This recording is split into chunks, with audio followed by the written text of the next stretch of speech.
രാജ്യത്തിന് തന്നെ മാതൃകയാണ് കേരളത്തിന്റെ ആരോഗ്യ രംഗമെങ്കിലും വർദ്ധിച്ചുവരുന്ന രോഗാവസ്ഥകൾ പരിഗണിച്ച് വിപുലപ്പെടുത്തണമെന്ന് CPM ജില്ലാ കമ്മിറ്റി അംഗം TK അച്യുതൻ പറഞ്ഞു.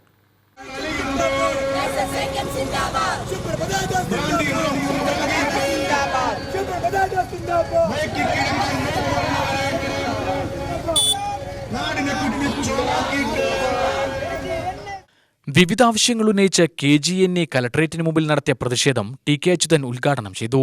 കേരളം പുരോഗമനം കൈവരിച്ച മേഖലയെ തകർക്കുക എന്ന ലക്ഷ്യത്തോടെയാണ് കേന്ദ്ര സർക്കാർ പ്രവർത്തിക്കുന്നത്. കേന്ദ്ര സർക്കാരിന്റെ ജനവിരുദ്ധ നയം കേരളത്തിലെ ആരോഗ്യമേഖലയെയും ബാധിച്ചു. ആരോഗ്യമേഖലയിലെ ഒറ്റപ്പെട്ട സംഭവങ്ങളെ ചിലർ പർവ്വതീകരിക്കുകയാണ്. പരിഹരിക്കപ്പെടേണ്ട പ്രശ്നങ്ങൾ സർക്കാർ ഗൗരവത്തിലെടുക്കണമെന്നും TK അച്യുതൻ ആവശ്യപ്പെട്ടു.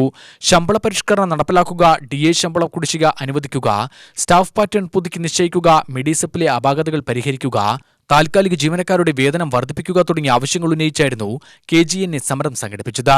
തുല്യ ജോലിക്ക് തുല്യ വേതനം നടപ്പിലാക്കുക,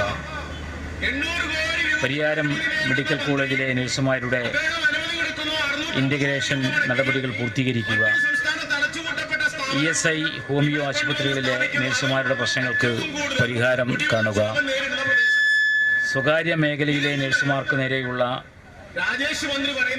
തൊഴിൽ ചൂഷണം അവസാനിപ്പിക്കുക, നഴ്സിംഗ് ഇതര ജോലികളിൽ നിന്നും നഴ്സുമാരെ ഒഴിവാക്കുക, നഴ്സിംഗ് മേഖലയിലെ വിവിധ പ്രശ്നങ്ങളെ സംബന്ധിച്ച് പഠനം നടത്തിയിട്ടുള്ള കമ്മീഷൻ പഠനം നടത്തുന്നതിനാവശ്യമായ കമ്മീഷനെ നിയമിക്കുക തുടങ്ങിയ ആരോഗ്യ മേഖലയിലെ വളരെ പ്രധാനപ്പെട്ട ഡിമാൻഡുകളാണ് നിങ്ങൾ ഉയർത്തിയിട്ടുള്ളത്.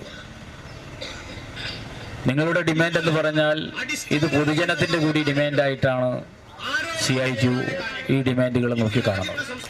പ്രസിഡന്റ് റോഷ്നി BR അധ്യക്ഷത വഹിച്ചു. KCG R Suresh, KK baby എന്നിവർ സംസാരിച്ചു.